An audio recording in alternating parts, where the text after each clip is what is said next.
রাজধানীর শাহবাগ মোড় দখলে রেখে দ্বিতীয় দিনের মতো আন্দোলন করছেন প্রকৌশল বিভাগের শিক্ষার্থীরা। পূর্ব নির্ধারিত লং মার্চ টু ঢাকা কর্মসূচির অংশ হিসেবে বেলা 11:30টার দিকে তারা শাহবাগে অবস্থান নেন, যার ফলে ওই এলাকা ও আশেপাশের সড়কে যান চলাচল বন্ধ হয়ে যায়।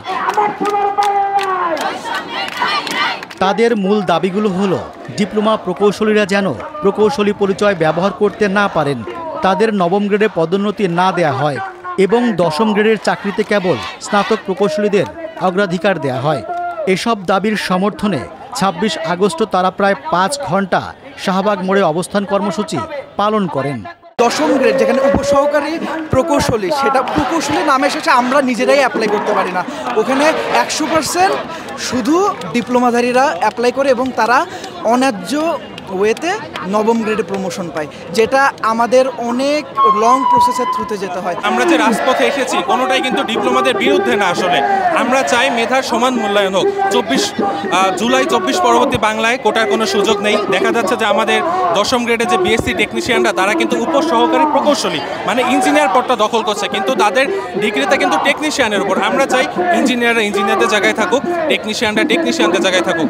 শাহবাগ অবরোধের কারণে রাজধানীর এই গুরুত্বপূর্ণ মোড়ে তীব্র যানজট তৈরি হয়েছে।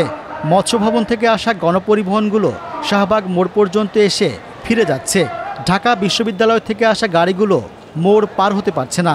পাশাপাশি কাটাবন থেকে আসা গাড়িগুলো দীর্ঘ লাইনে আটকে আছে।